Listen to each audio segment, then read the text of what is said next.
6 months after her children called her outdated and signed the papers to move her into assisted living, 79-year-old Clara Bennett stood inside the abandoned print shop on Cedar Avenue with one hand on the iron press lever. The mayor was in the doorway, pale beneath the courthouse smile he had worn for 30 years. Clara's oldest son kept saying, "Mom, please." Her daughter looked ready to cry. Outside the broken windows, half the town had gathered in silence, no longer laughing at the old woman who had spent $12 on a dead newspaper building everyone else wanted demolished. Then Clara pulled the lever. The machine groaned like something waking beneath the floorboards. Rust shivered. Ink rolled. The first sheet slid forward, warm, sharp, and impossibly alive. No one moved. Because printed across the front page was the story that had never been allowed to run the night the press shut down 34 years earlier, the story linking a stolen tract of land, a suspicious fire at the old rail depot, and the sudden death of Clara's husband, Sam, who had once left home saying, "If anything happens to me, the truth will still be in the press." The town had called Clara old. Her children had called her confused. They had tried to take her house keys, her bank book, and finally her right to decide where she belonged. But the forgotten print shop had remembered her. And as the mayor stared at the headline that could destroy the reputation of the town's most respected families, Clara lifted the page with steady hands and said, "You buried the story. I came back to finish it." Before we go back to the day Clara lost almost everything, stay with this story. Because sometimes the people called old, stubborn, or confused are the only ones still holding the truth carefully enough not to let it disappear. And if you believe a life should not be erased just because it has grown quiet, make sure you keep watching. Long before anyone called Clara Bennett outdated, she had been the fastest pair of hands in Cedar County. At 22, she could set a line of type without looking down twice. She knew how to read letters backward on a metal plate, how to smell when ink had gone thin, and how to hear a bad bearing inside a press before anyone else admitted the machine was sick. At the Cedar County Gazette, the brick print shop on Cedar Avenue, Clara was the one who kept the paper breathing. The Gazette was small, drafty, and always short on money. But every Thursday morning, newspapers left through the side door in twine-tied stacks, smelling of ink, rain, and coffee. To Clara, that smell meant the town had been written down for one more week. Birth announcements, farm auctions, school plays, tax notices, obituaries, names that might have vanished if nobody cared enough to print them. The Gazette did not just report the news, it proved ordinary people had lived. That was where she met Sam Bennett. Sam arrived with a second-hand camera, a crooked tie, and a habit of asking one question too many. He believed a small-town newspaper had a duty to record what powerful men hoped everyone would forget. Clara teased him for sounding like a preacher with ink on his sleeves, but she saved every article he wrote. He noticed her because she never wasted words. When a headline was too soft, Clara tapped the proof and said, "That does not tell the truth yet." Sam once told her half his courage came from knowing Clara would be the last person to touch his story before Cedar County read it. They married in the spring of 1968 inches, a church basement, with a leaning cake and coffee in paper cups. Their first apartment sat above a hardware store. Clara did not mind. She had Sam, a narrow table by the window, and a metal recipe box where she kept rent receipts, warranty cards, and every important paper folded with care. Years later, her children would mock that habit. But when Mark, Linda, and Paul were little, they thought their mother knew everything. Clara packed lunches before dawn, worked at the print shop, came home to stretch soup with potatoes, mend sleeves, sign permission slips, and sit beside each bed until the dark stopped feeling so large. She missed school plays when the press broke down. She missed sleep when Paul's asthma worsened. Clara never called it sacrifice. She called it building a family. Sam built beside her. On quiet nights, after the children were asleep, he spread notes across the kitchen table and spoke about tax records, closed meetings, missing files, and men who smiled too easily at ribbon cuttings. Clara did not always know the full story, but she knew Sam's face when the truth had begun to frighten him. Then came the winter, the Gazette stopped breathing. Clara was 55 when Sam started coming home later than usual. His shirt smelled of smoke and cold air. He checked the street before locking the door. Once, Clara found him after midnight with his notebook open and one hand pressed over his mouth. "What are you chasing?" she asked. Sam closed the notebook. something that should have been printed years ago. 2 weeks later, he left for the Gazette after supper. At the door, he turned back with a look Clara would remember for the rest of her life. "If anything happens to me," he said, "the truth will still be in the press." That night, the final edition of the Cedar County Gazette never came out. By morning, the building was locked. The editor was gone. The press had been shut down for financial reasons. Sam was found 2 weeks later after what the sheriff called an accident on an icy county road. People brought casseroles. The mayor gave a careful speech. Clara stood with 3 children beside her and learned how to bury questions under survival. She kept the house. She kept Sam's clippings. And in a sewing tin beneath spare buttons and black thread, she kept the old key marked "Press Room." Rear cabinet. For 34 years, Clara stayed useful, quiet, and dependable. She remembered birthdays, mailed checks, cooked holiday dinners, and never told her children how often she woke before dawn hearing the ghost of a printing press. But time changed the town around her. The Gazette became a boarded-up ruin. Her children grew busy, polished, and practical. Mark spoke in square footage. Linda spoke in safety plans. Paul spoke in apologies that never became action. And Clara, who had once helped give an entire town its voice, slowly became a woman her own family spoke over. By the time Clara was 79, her children no longer knocked before entering her house. Mark arrived first that Saturday morning, carrying a leather folder under one arm and 2 paper cups of coffee in the other. He wore the smile he used with clients who had already decided to sell but still needed to feel as if the idea had been theirs. "Morning, Mom," he said. "We thought we'd all come by." Before Clara could ask who "all" meant, Linda came through the back door with a canvas tote full of pamphlets. Paul followed, shoulders hunched, holding a box of pastries nobody had asked for. They moved around Clara's kitchen, like people preparing for a meeting she had not agreed to attend. The kitchen was plain, but orderly. Bills were clipped by date. Medicine bottles were labeled. A grocery receipt sat beside Clara's bank statement, balanced to the penny. This was not the home of a woman who had lost her mind. It was the home of a woman whose children had stopped looking closely. Linda placed a hand on Clara's shoulder. "We need to have a practical conversation." Clara looked at the hand until Linda removed it. Mark opened the folder. "Mom, we've been worried." That was how it began. Not with cruelty. That would have been easier to fight. It began with concern, polished smooth until it had no fingerprints. Linda said the stairs were dangerous. Clara reminded her there were only 3 steps to the porch. Paul said winter was coming.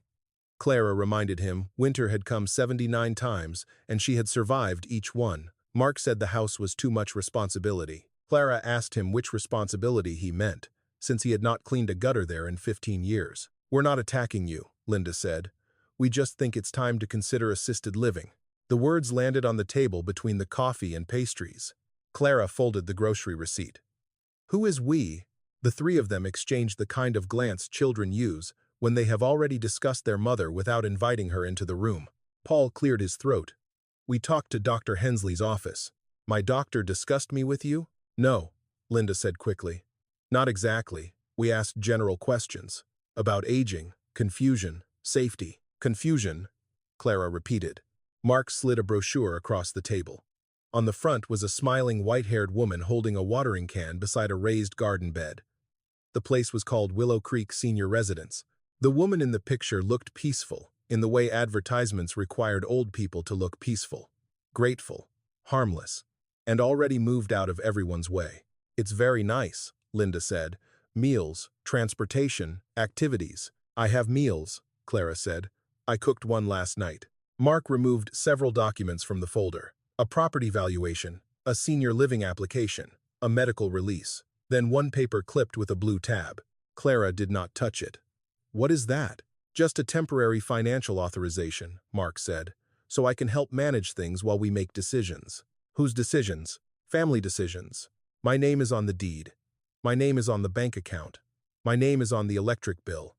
So unless this house has started raising children behind my back, I believe these are my decisions." Paul looked down at the pastry box. Linda sighed. "You're making this harder than it has to be." "No," Clara said. "I am making it exactly as hard as it should be." Mark's smile thinned. "Mom, you still keep receipts from 1987. You save old newspapers in boxes. Last month you wrote a check to a company that doesn't even exist anymore. It was a renewal notice from a magazine your father liked. I wrote void across it and filed it because it had his name on it. That's what we mean, Linda said gently. You attach meaning to things that aren't useful. Clara looked around the kitchen she had paid for, repaired, cleaned, and kept warm through every grief of her adult life. Useful to whom? No one answered. Then, a car door closed outside. Through the window, Clara saw a woman in a navy coat stepping onto the walkway with a clipboard and measuring wheel. Clara recognized the type before Mark spoke. Denise is just here to look, he said quickly. No commitment. You brought a realtor to my house, only for an informal assessment. Linda reached for her arm. Mom, don't get upset. Clara stood before Linda could touch her. I am not upset. I am awake. Denise appeared at the kitchen door with a bright professional smile that faded when she saw Clara standing there like the owner of the home. Oh, Denise said. You thought I had already been removed, Clara said. The realtor backed away with an apology, but the damage stayed. Clara could feel it settling into the chairs, the coffee cups, the untouched pastries. Her children had not come to ask. They had come to announce. Mark gathered the papers, but not fast enough. As he lifted the financial authorization form, another sheet slid loose from the folder and landed near Clara's foot. It was a color map of Cedar Avenue, the kind used in development proposals. Blocks were shaded in blue and yellow. Clara saw her street, the old pharmacy, the barber shop, the empty lots. Then she saw the boarded-up rectangle labeled Former Gazette Building. Across the top of the page were the words, Cedar Avenue Revitalization District Preliminary Acquisition Plan. Clara bent slowly and picked it up. Mark reached for it. That's nothing. But Clara had spent too many years reading proofs upside down across a table. She saw the truth before he could cover it. Her house and the dead newspaper building were both inside the marked boundary. You said this was about my safety, she said. It is, Linda insisted, but her voice had lost confidence. Mark took the map from Clara's hand. The town is changing. There are opportunities. You don't understand the market. Clara looked at him then, really looked at him. Not the boy who once brought her dandelions in a jelly jar. A man in a pressed shirt, standing in her kitchen, asking for power over her life, while a redevelopment map hid inside his folder. Newspapers are dead, Mom, Mark said. Old buildings, old files, old stories, they don't matter anymore. You have to stop living in the past. Clara walked to the counter, picked up his untouched coffee, and poured it down the sink. Then she turned back. Your father used to say people only call the past useless when they are afraid it still has evidence. Paul flinched. Linda looked away. Mark snapped the folder shut. We'll come back when you're ready to be reasonable, he said. No, Clara said. You'll come back when you remember whose house this is. They left in the order they had arrived. Mark angry, Linda quiet, Paul carrying the pastries as if sugar could excuse silence. Clara watched their cars disappear. Only then did her hands begin to shake. She went to her bedroom, opened the lower dresser drawer, and took out the sewing tin. Beneath spare buttons, black thread, and a thimble Sam had once bought her at a county fair, the old brass key waited where it had waited for 34 years. Press room, rear cabinet. Her children thought they had come to take charge of her future. Instead, they had brought her a map, and on that map was the one place in Cedar County that had never finished telling the truth. The next morning, Clara did not call any of her children.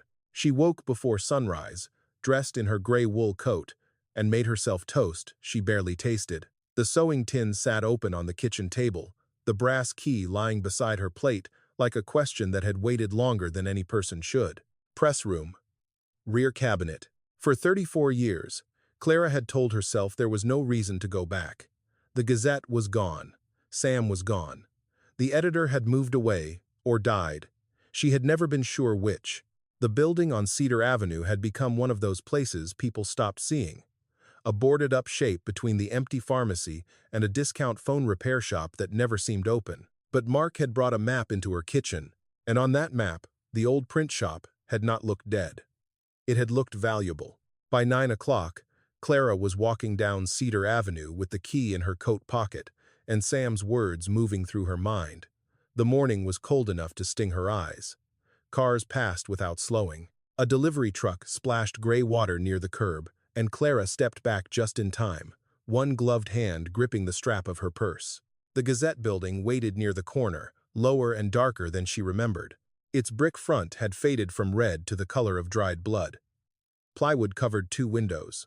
The old sign still hung above the door, though half the letters had peeled away, leaving only Cedar County Gaze, as if the building itself had grown tired of looking. A chain crossed the front entrance. On the glass, beneath dust and tape, a bright orange notice had been posted. County auction. Property to be sold as is. Unsafe structure. No entry without authorization. Clara read it twice. A man sweeping the sidewalk outside the phone repair shop paused when he saw her standing there. "Looking for something, Mrs. Bennett?" Clara recognized him vaguely as one of the Miller boys, though he was now bald and thick around the middle. "Just reading." He laughed. "Nothing in there worth reading. Place is full of rats and lawsuits. When is the auction?" He leaned on the broom. "You serious?" Clara turned her eyes from the notice to him. His smile weakened. "County steps. Friday morning, I think. But nobody's buying that dump. Mayor wants it gone before somebody gets hurt. Then I suppose nobody will mind if I ask." By Friday, half the town seemed to know before Clara reached the courthouse. Not because they cared about the building, because people enjoyed a story that made an old woman look foolish. The auction took place on the county steps under a pale sky. There were only 6 properties listed that morning: 2 tax-delinquent lots, a burned trailer, a storage shed, a strip of ditch land no one could explain, and the former Cedar County Gazette building. 3 men in work jackets stood smoking near the railing.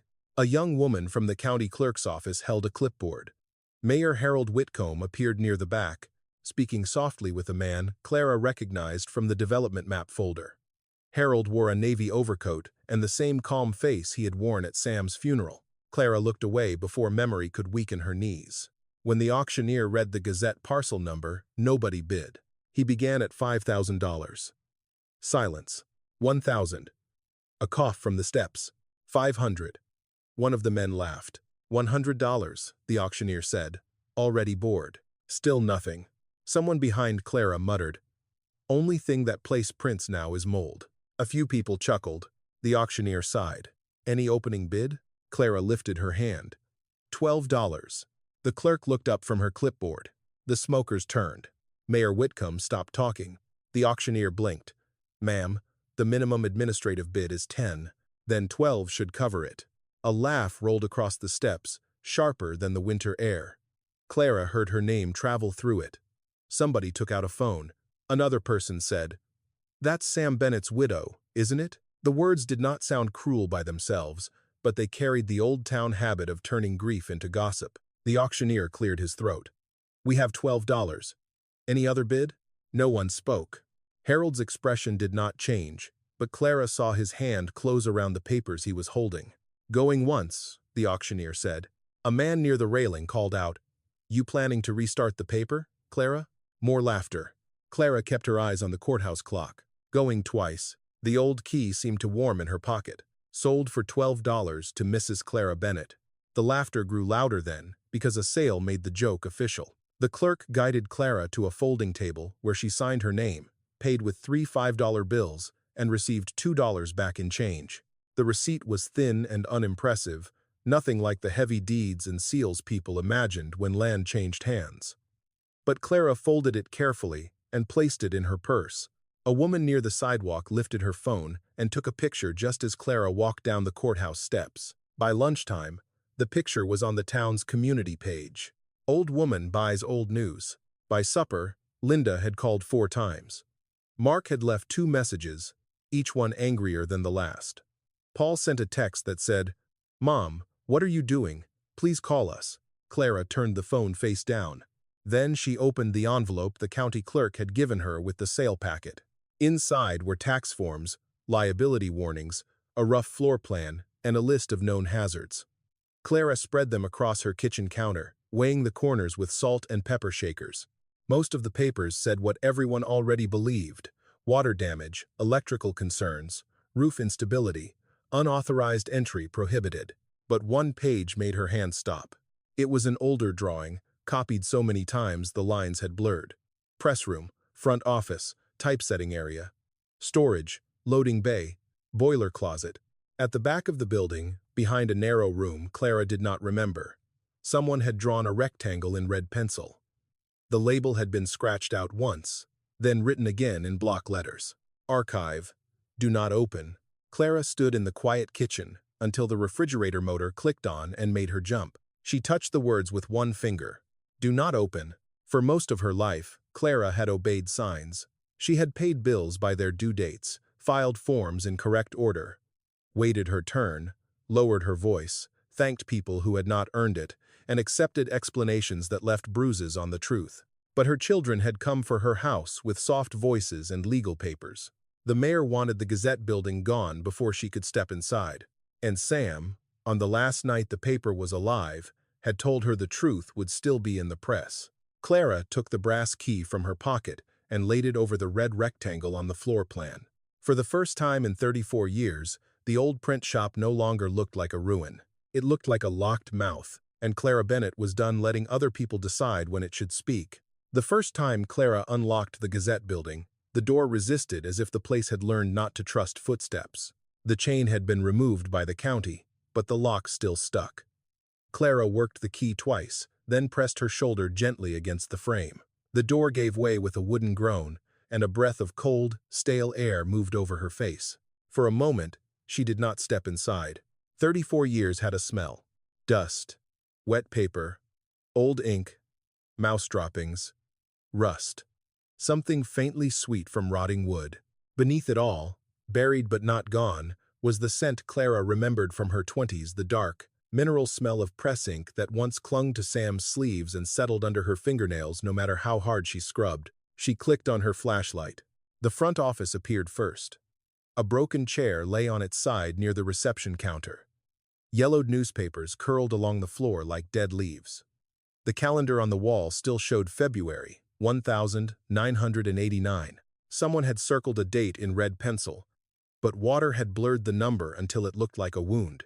Clara moved slowly, testing each step before trusting her weight. Plaster had fallen from the ceiling. A strip of wallpaper hung loose. In one corner, rainwater had collected in a metal trash can and frozen overnight into a cloudy disk. "So this is what they call worthless," she murmured. Her voice sounded too loud. Behind the front office, the typesetting area waited in gray silence. Empty drawers stood open. A few metal letters remained scattered on the work table, too small for most people to notice. Clara picked one up with 2 fingers and held it in her palm. It was a capital T. Truth, she thought before she could stop herself. She placed it in her coat pocket and kept walking. The press room was colder than the rest of the building. The old machine stood in the center like a sleeping animal, enormous, black, and dust-covered. Its rollers were cracked. Its side panels were spotted with rust. A bird had built a nest in the upper frame, long abandoned now. Clara lifted her flashlight across the iron body and found the manufacturer's plate near the base. She wiped it with her glove. The name emerged slowly. Miller, Sons Flatbed Press, I 1948. Clara had known every sound that machine made.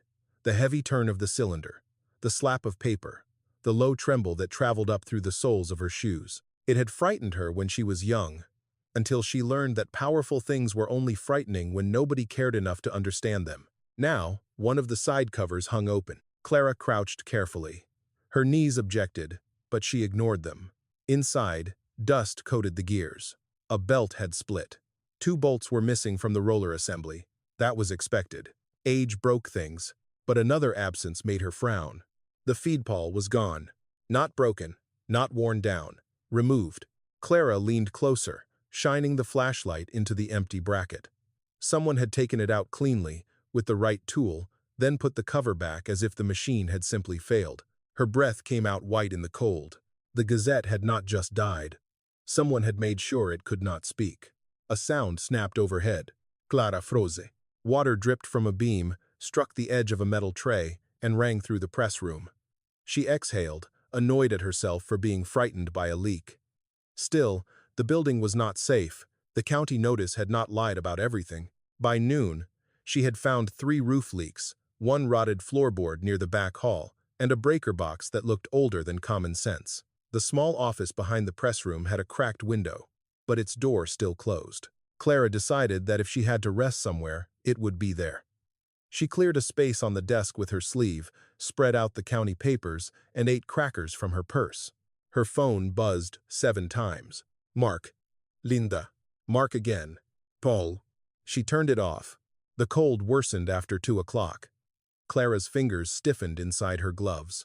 She knew pride could be useful, but it could also kill an old woman in a condemned building, so she locked up and walked 3 blocks to Mercer Hardware.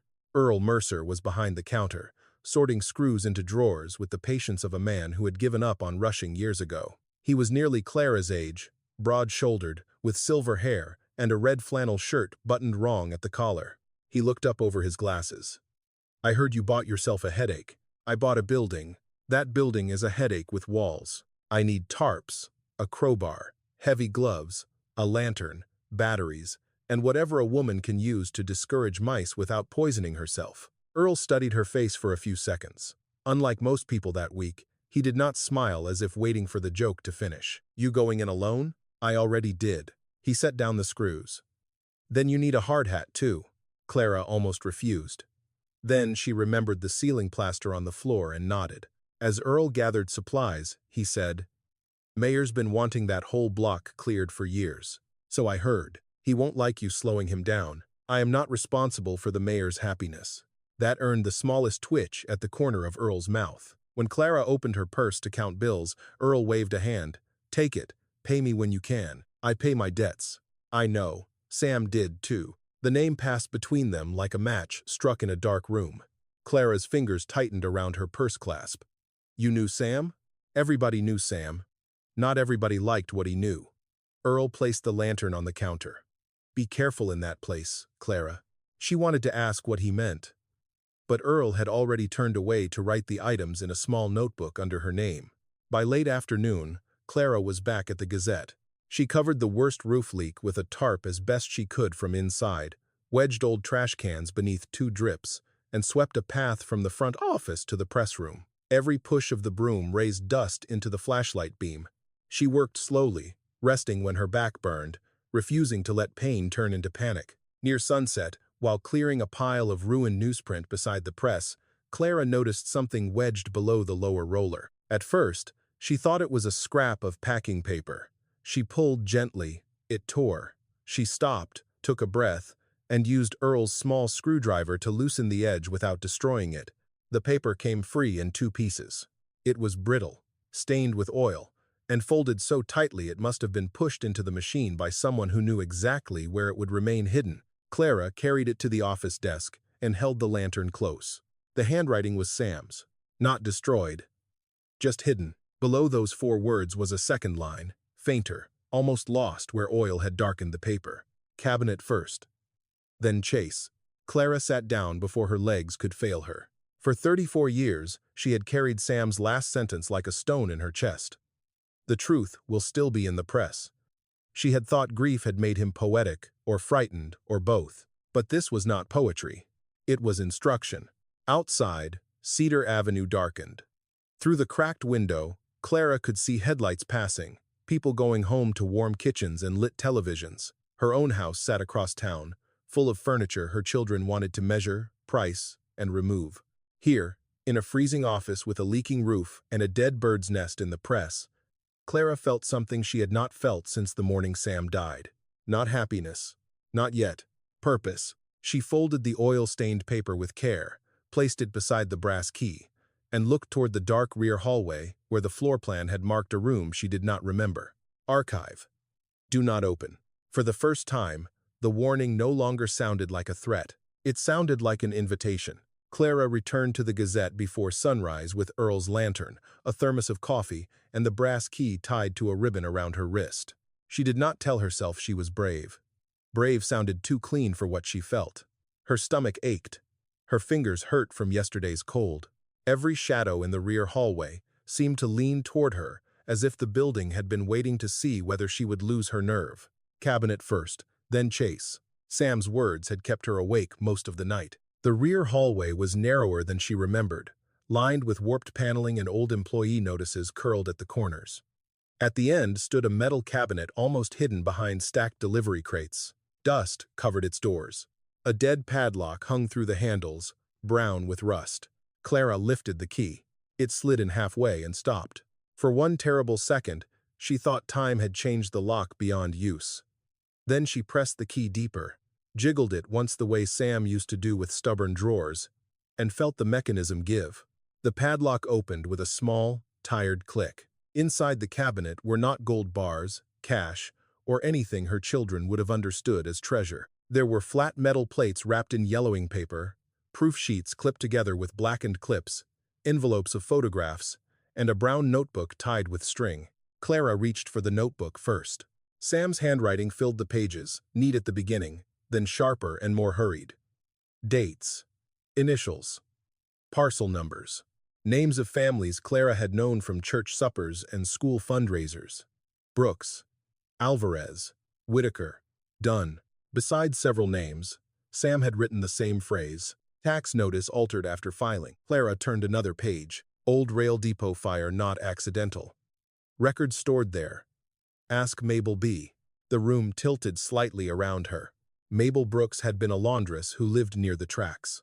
Clara remembered her bringing church announcements to the Gazette in careful block letters, embarrassed by her spelling and proud of her grandchildren. Mabel had lost her little house sometime in the late 80s. People said she had fallen behind on taxes. People said many things when papers were missing. At the bottom of one page was a name circled 3 times. Franklin Whitcomb, the mayor's father. Clara sat on an overturned crate, the notebook open in her lap. Franklin Whitcomb had been treated like a founder of modern Cedar County. His portrait still hung in the courthouse lobby. Streets had been named for him. Scholarships carried his name. At Sam's funeral, Franklin had told Clara that Sam was a good man who sometimes worried too much. Now his name sat inside Sam's notebook like a stain. Behind the notebook, Clara found envelopes of photographs. One showed the old rail depot before the fire, its loading doors open, men in hats standing near a truck. Another showed a line of families outside the county tax office. Clara recognized Mabel Brooks, younger then, holding a folder against her chest. In a third photograph, Sam stood beside editor Robert Hale and 3 residents. Clara did not know, all of them facing the camera with the stiff seriousness of people who had decided fear was no longer useful. On the back, Sam had written, "For final edition. Page 1 if Robert agrees." Clara set the photographs aside and unwrapped the first metal plate. To anyone else, it might have looked like scratches and backward letters. To Clara, it was a page waiting to be heard. She carried it into the press room, where morning light had begun to leak through the plywood cracks. She placed the plate on the work table, wiped it carefully, and angled Earl's lantern until the reversed letters sharpened. Her eyes were older now. The tiny print blurred if she looked too long, but she knew how to read backward. Her hands remembered what the years had not taken. The headline came together piece by piece. County land deal tied to altered tax records. Clara felt the words travel through her bones. She shifted the lantern and read the subheading. Depot fire destroyed evidence hours before Gazette publication. Her hand went to her mouth, but she did not cry. Crying would make the plate blur, and she had waited 34 years to see clearly. There were gaps where the plate had been scratched. Some names were missing, some lines were impossible to read, but enough remained. Sam and Robert Hale had prepared a story accusing Franklin Whitcomb, a county clerk, and a private developer of using false delinquency notices to take land from poorer families near the rail line. When residents appealed, their records vanished in the depot fire. Then the Gazette's final edition was stopped. Clara thought of Mark's map on her kitchen floor. Cedar Avenue Revitalization District. Preliminary acquisition plan. Same hunger. New paper. She found another plate, smaller, wrapped separately. At first, it looked damaged.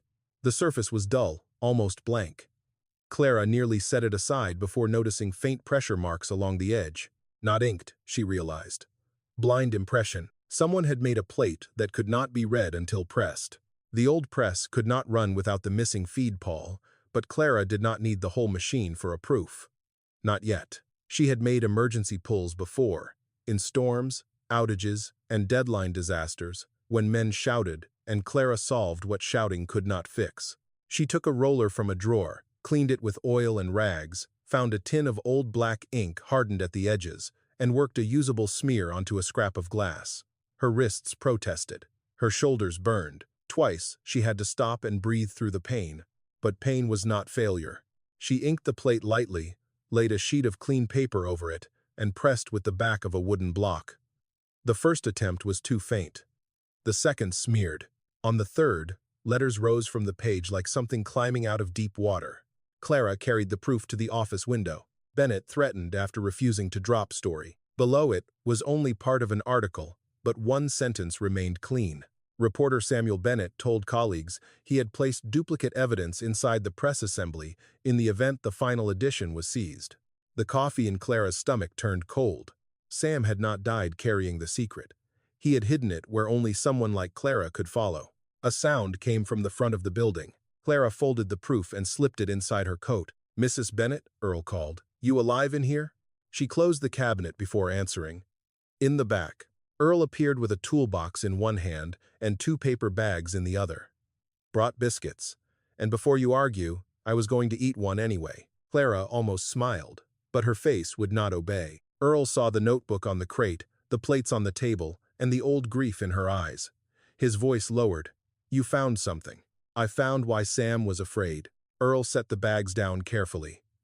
"Then you best not be alone with it." For 34 years, Clara had carried suspicion by herself, because suspicion without proof can make a woman look bitter, especially an old woman, especially a widow.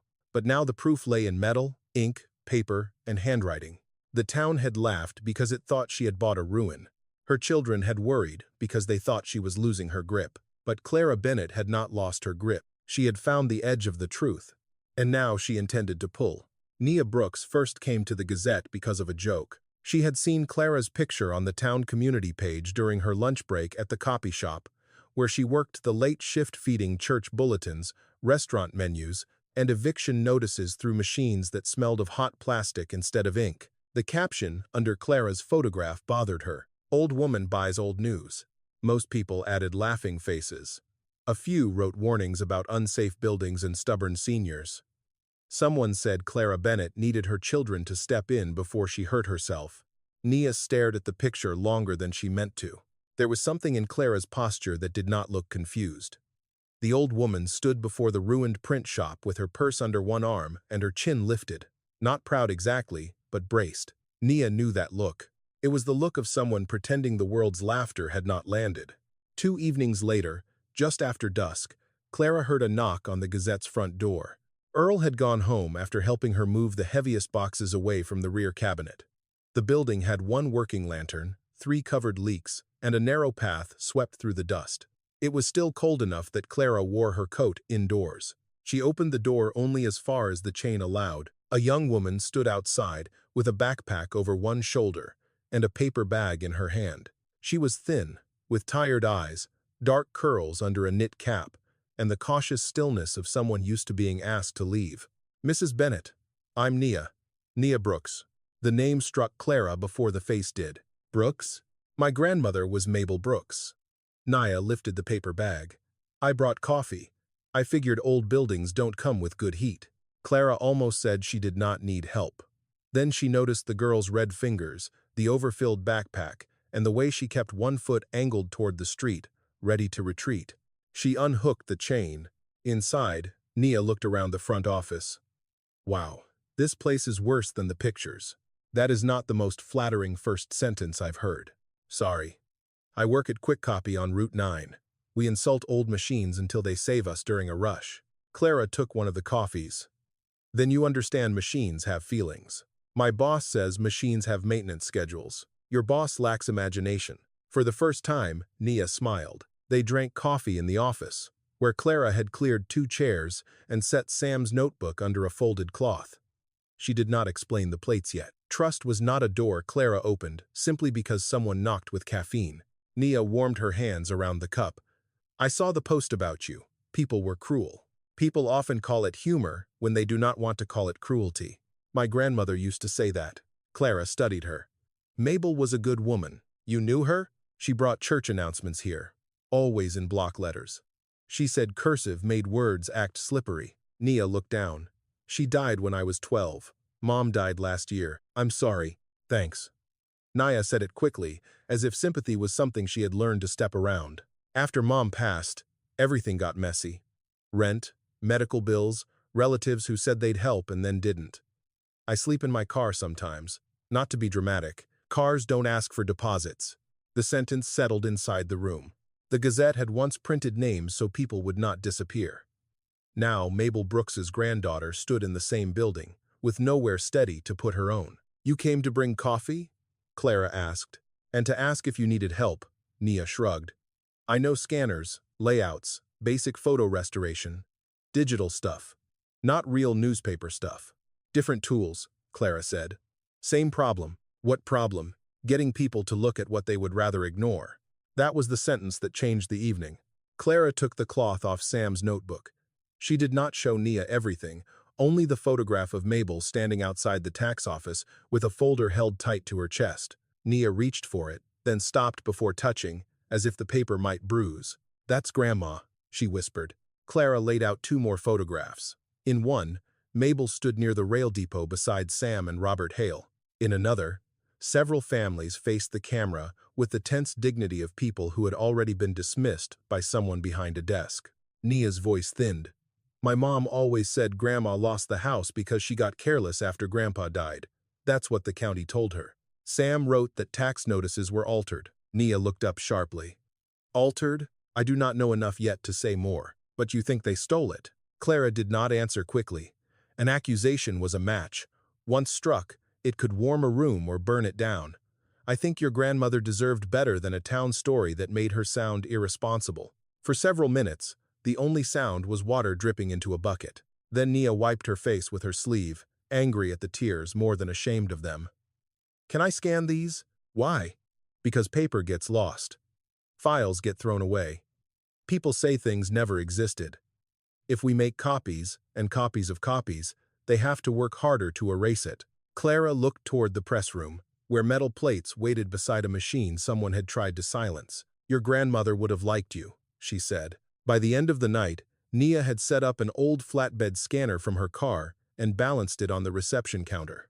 Clara watched as the photographs appeared on the laptop screen, enlarged and brightened. Details rose from the gray. Mabel's gloved hand, Sam's notebook under his arm, a young man near the depot steps, half turned away from the camera. Nia zoomed in. "Who is that?" Clara leaned close. A young Harold Whitcomb stood beside the depot door, not as mayor, not as the dignified man from speeches and plaques, but as a nervous young intern. Clara suddenly remembered carrying envelopes for the Gazette in those final months. "He worked here," Clara said. "Briefly, before the last edition." Nia looked from the screen to Clara. "So he wasn't just connected through his father." "No," Clara said. "He was in the room." The building seemed to grow colder around that discovery. At 10 o'clock, Earl returned, claiming he had forgotten his measuring tape, though it was already hanging from his belt. He found Nia scanning photographs, Clara labeling envelopes, and 3 coffee cups lined on the desk as if the abandoned office had quietly become a newsroom again. "Well," Earl said, "looks like the dead paper hired staff." "Nobody is hired," Clara said. Nia lifted a hand. "I accept payment in heat and not being judged." Earl glanced at Clara. Clara pretended to organize a stack of proofs. "The back office has a couch. It is ugly, but better than a car. 1 night only, while we decide what is safe." Nia's face changed so quickly, it hurt to see. "I don't want charity," she said. "Good," Clara replied. "I don't offer it. Tomorrow you can help me make 3 copies of every photograph and teach me what a cloud folder is." Nia blinked. "You know about cloud folders?" "No, that is why you are earning the couch." Earl laughed under his breath. That night, for the first time since Clara had opened the Gazette, the building held more than dust and memory. It held a lantern in the office, scanned images becoming evidence, Earl's tools near the breaker box, and a young woman asleep beneath Clara's spare quilt. Clara paused beside the press before leaving, one hand resting on its cold iron frame.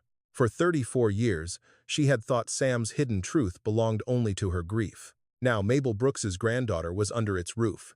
The town had buried more than one voice, and Clara was beginning to understand that the Gazette would not come back to speak for her alone. By the end of the second week, the Gazette no longer looked abandoned from the sidewalk. It did not look restored.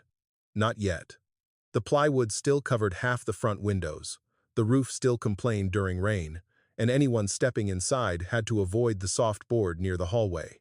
But Earl had repaired enough wiring to give the front office 2 working lamps. Nia had taped plastic over the cracked panes. Clara had scrubbed the old reception counter until the wood showed through the dust. Most important, the front door opened every morning. At first, people came only to stare. They slowed their cars along Cedar Avenue and pretended to check their phones. They stood across the street near the bus stop, whispering as if Clara could not see them through the clean strip Nia had made on the glass. Some still laughed. Some looked embarrassed by how loudly they had laughed before. Then Mrs. Alvarez came in. She was 84, wrapped in a purple coat, carrying a shoebox tied with yarn.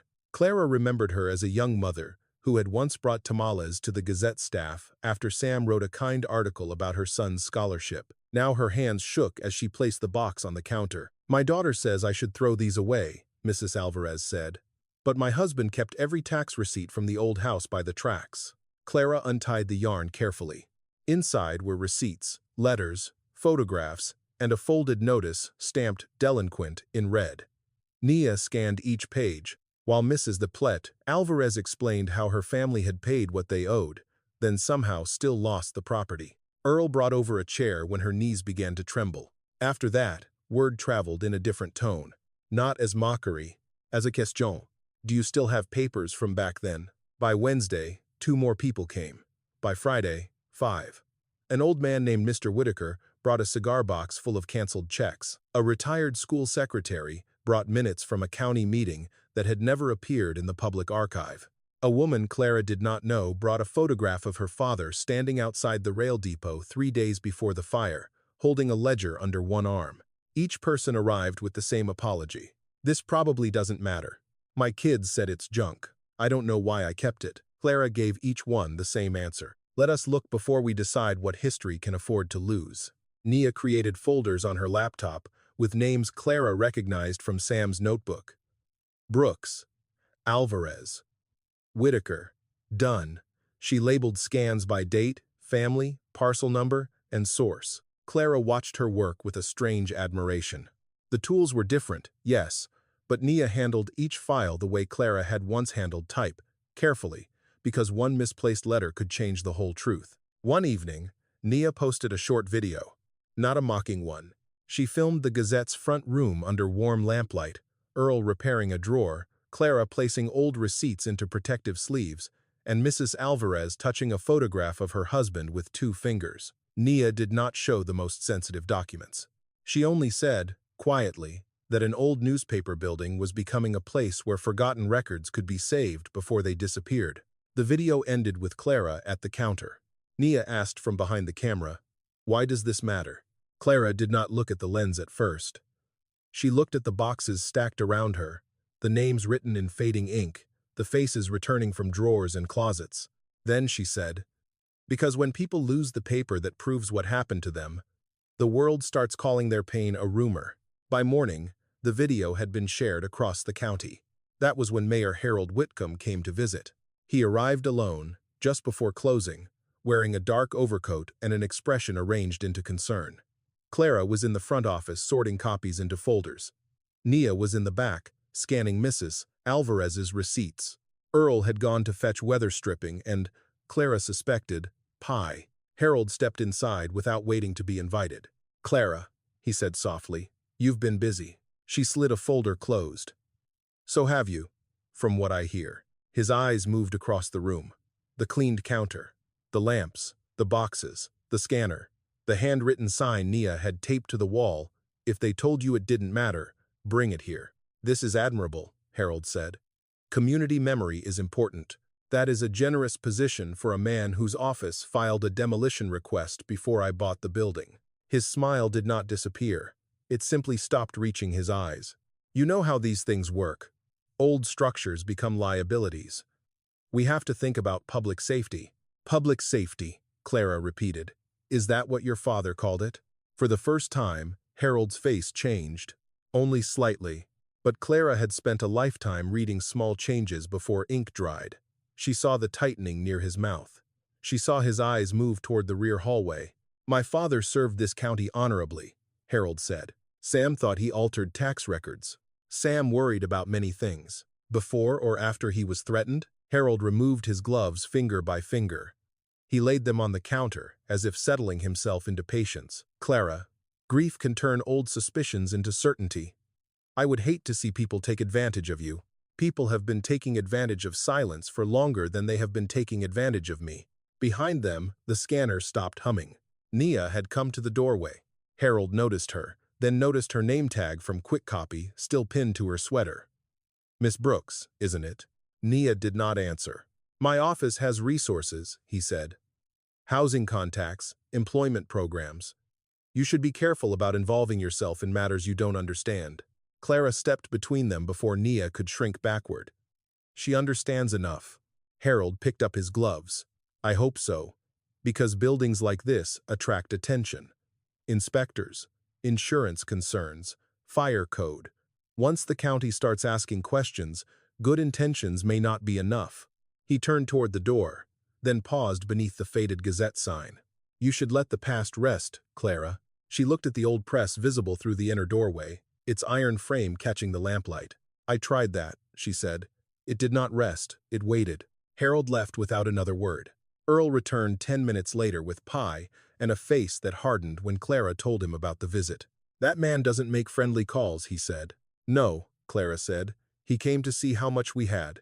Nia walked to the laptop, opened the scanned photograph of young Harold standing near the rail depot, and zoomed in on the satchel under his arm. Something white protruded from it. A packet, maybe, or folded proofs. Clara went back to Sam's notebook and turned the pages until she found a line she had missed the first time, written near the bottom in hurried script. Harold knows more than he admits.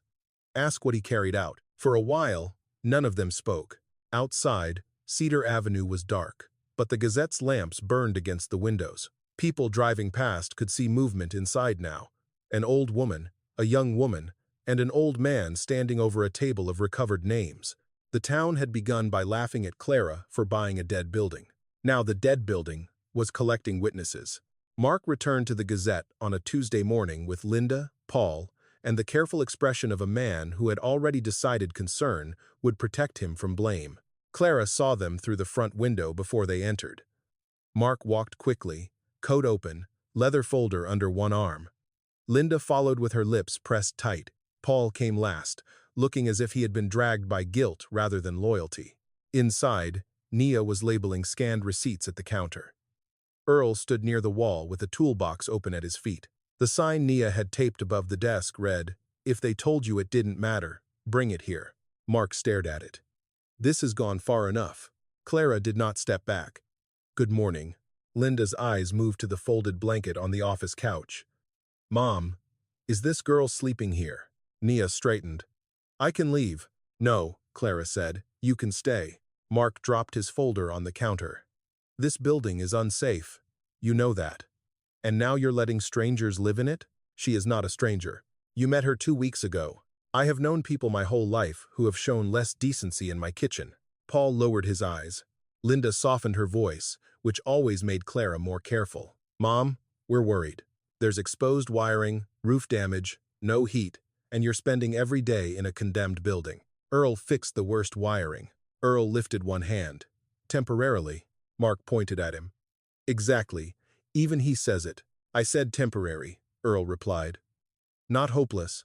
Mark ignored him and slid a document toward Clara. We scheduled an evaluation.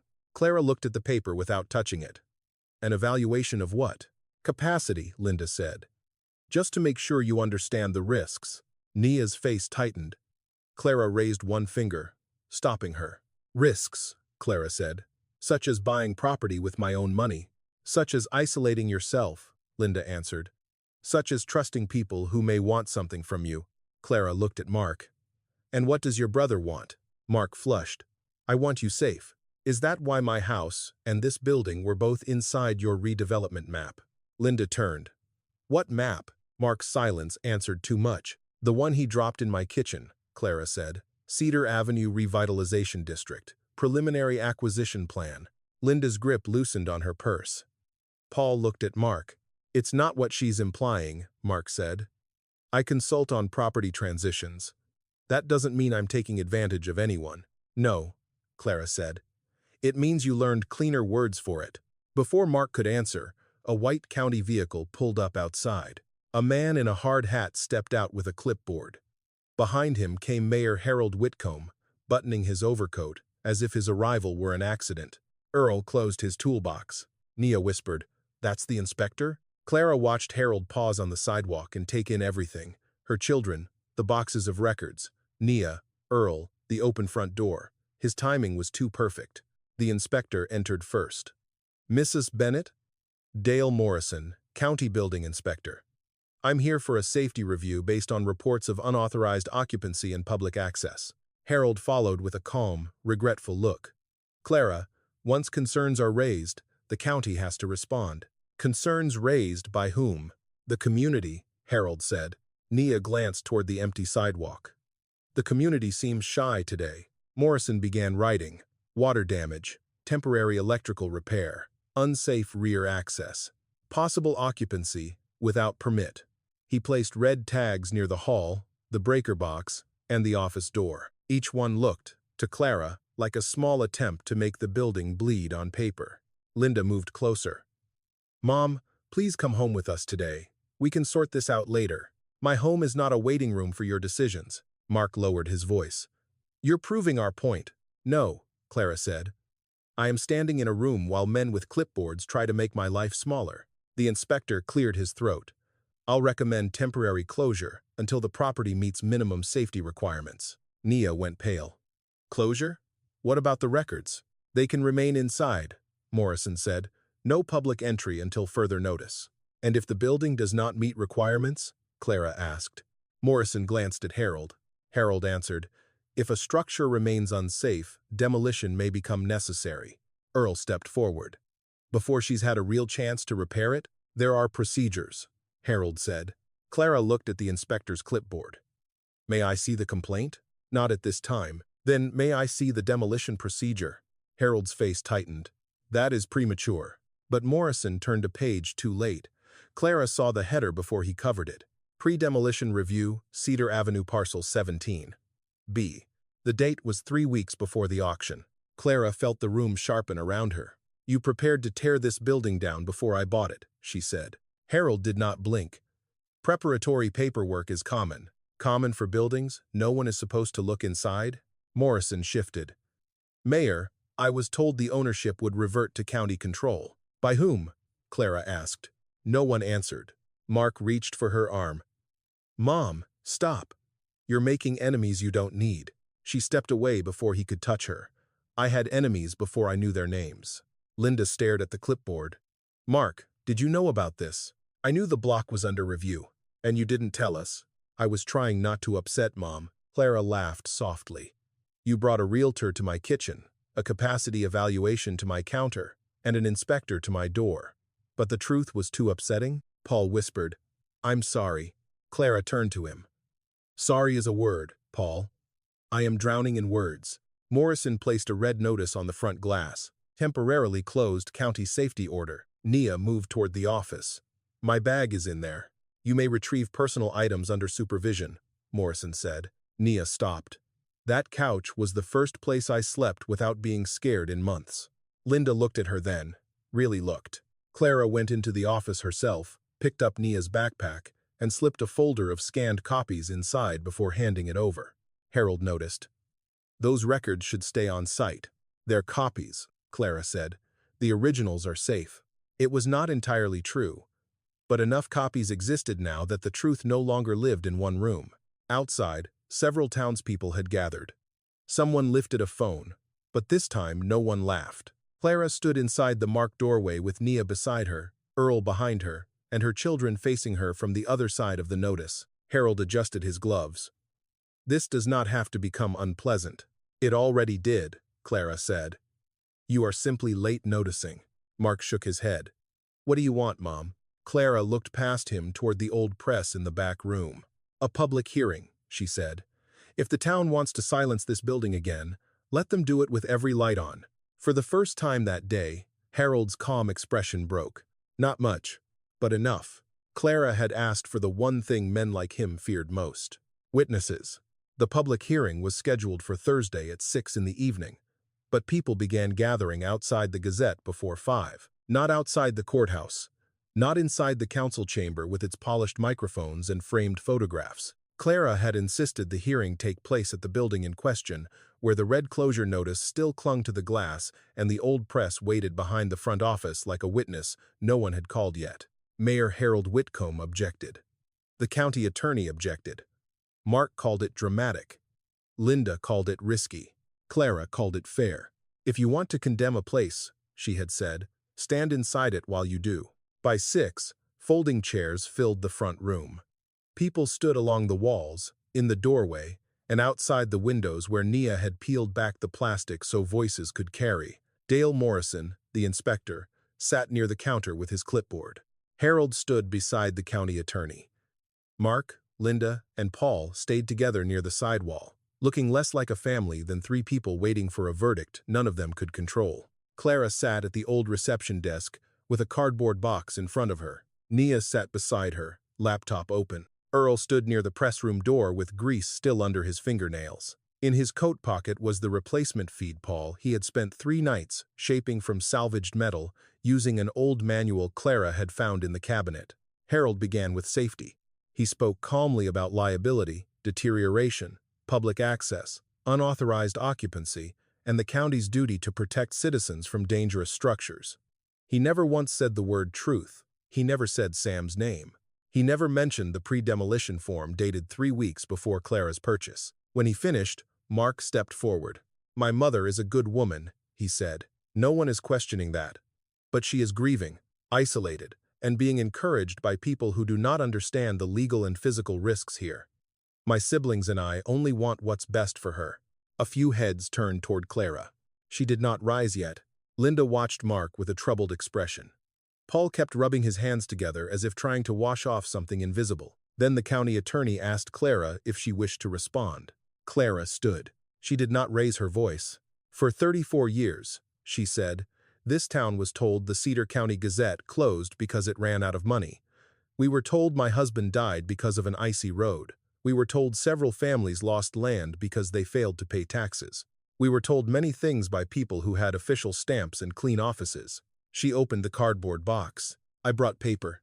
The first document was her deed, proving the Gazette building had been purchased legally. The second was the pre-demolition review, copied before Morrison could hide it. The date drew murmurs from the room. "This demolition review," Clara said, "was prepared before I owned the property, before any inspection of my repairs, before the county knew whether I would find anything inside." Harold's jaw tightened. Clara lifted Sam's notebook. "My husband, Samuel Bennett, wrote these notes before the last edition was stopped. Parcel numbers, altered tax notices, names of families who lost property near the rail depot. Brooks, Alvarez, Whitaker, Dunn." Nia projected scans onto a white sheet Earl had hung over the wall. Tax receipts appeared beside delinquency notices. Dates did not match. Signatures changed. Parcel numbers shifted from one family to a developer connected to Franklin Whitcomb, Harold's father. Mrs. Alvarez began to cry quietly in the second row. Harold stepped forward. "These are old papers, with no verified chain of custody." Clara nodded. "That is why I brought metal." Earl carried in the printing plates wrapped in cloth. Clara uncovered the first plate and held it up. Backward letters shone under the lamps. "To most people, this looks unreadable. To me, it is page 1. Nia displayed the proof Clara had pulled by hand. "County land deal tied to altered tax records." The room changed. No one laughed. No one whispered. Even Mark looked at the words as if seeing, for the first time, that his mother's old skills were not clutter from another century. They were keys. Harold recovered first. "A headline is not evidence." "No," Clara said. "A headline is a door." She turned to Earl. "Now the chase." Earl disappeared into the press room and returned, carrying a rectangular metal frame wrapped in oilcloth. Clara's hands trembled once as she unwrapped it, not from fear but from the weight of what Sam had trusted her to find. Inside the chase, beneath a false strip of packing wood, was a sealed envelope flattened against the frame. The room leaned toward it. Clara broke the brittle tape. Inside was a notarized affidavit signed by Robert Hale, the Gazette's editor, and witnessed by Samuel Bennett. It stated that the final edition had been completed, that county officials had threatened legal action if it ran, and that duplicate records had been hidden inside the press assembly in case the paper was seized. Attached were copies of tax ledgers from the Rail Depot archive before the fire. At the bottom, in Sam's handwriting, was one final line. If this is found, Clara knew where to look. For the first time that night, Clara's voice nearly failed. Nia read the affidavit aloud when Clara could not. By the end, the crowd outside had gone silent enough to hear the building drip. Harold said, "This proves nothing about me." Nia clicked to the next image. It was the scanned photograph of young Harold standing at the rail depot door, a satchel under his arm. Enlarged on the sheet, the white packet protruding from the satchel was clear. Clara lifted a matching packet from Sam's cabinet. Robert Hale wrote that the final proof packet disappeared from the Gazette office the night the edition was stopped, she said. Sam wrote one question. Ask what Harold carried out. Harold's face lost color. The county attorney whispered his name. Then Linda stepped forward. Everyone turned. Her hands shook, but she spoke clearly. My brother Mark knew about the redevelopment proposal before our mother bought this building. He brought a realtor to her house without permission. He tried to get financial authorization over her accounts. I told myself it was care because care was easier to admit than control. Mark stared at her. Linda, no, she said. I helped make her smaller because I thought fear gave me the right. It didn't. Paul covered his face. Clara closed her eyes once, not to forgive, not yet, but to keep standing. Morrison, the inspector, cleared his throat.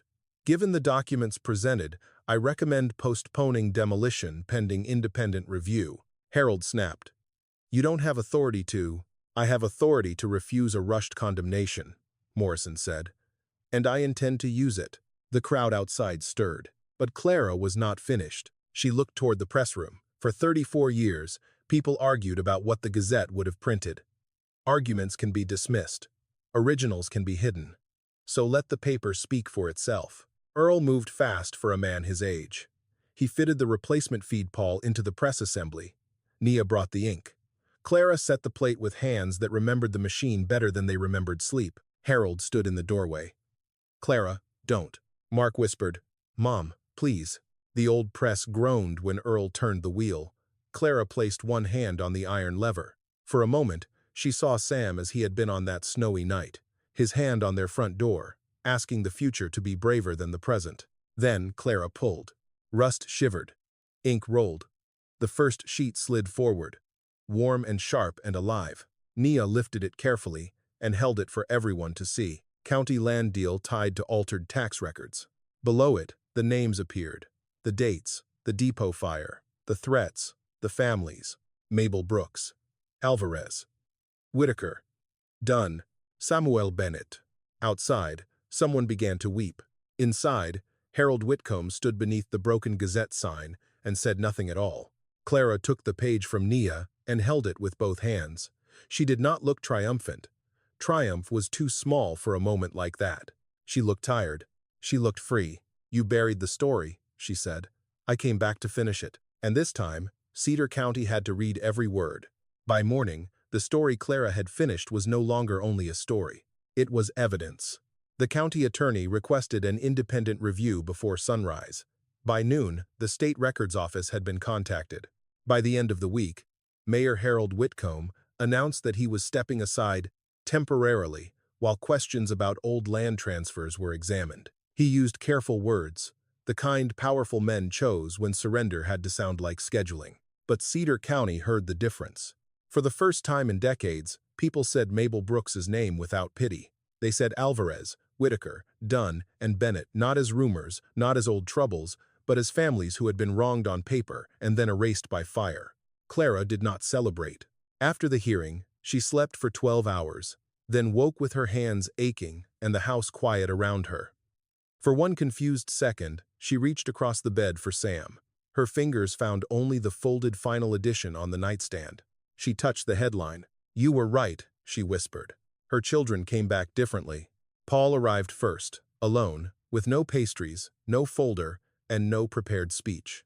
He stood on the porch holding his hat in both hands. I should have said something, he told her. Yes, Clara said. I thought staying quiet kept peace. No, it kept power where it already was. Paul lowered his head. This time, his apology did not rush out to protect him. I know. Clara opened the door wider, but not all the way. Knowing is a beginning. It is not repair. He nodded. Can I help at the Gazette? You can start by listening to the people whose names you never asked about. Linda came the next day with a list of independent elder law attorneys. Not Mark's attorney, not a family friend, not anyone who owed her children a favor. She placed the list on Clara's kitchen table and waited. I thought managing things was love, Linda said. It was easier than admitting I was afraid of losing you. Fear can explain harm, Clara said. It does not excuse it. Linda accepted that without arguing. That was the first useful thing she had done. Mark waited nearly a week. When he finally came, the redevelopment deal had collapsed, and his name had appeared in local articles beside words like pressure, conflict, and investigation. He stood in the yard, unable to cross the porch until Clara opened the door. I didn't know it went that deep, he said. You knew enough to want my signature. His face tightened. I thought I was protecting the family. You were protecting an opportunity. For a moment, Clara saw the boy who had once brought her dandelions in a jelly jar. Then she saw the man who had brought a realtor into her kitchen. I'm sorry, he said. Clara let the words settle. They were not nothing, but they were not a key.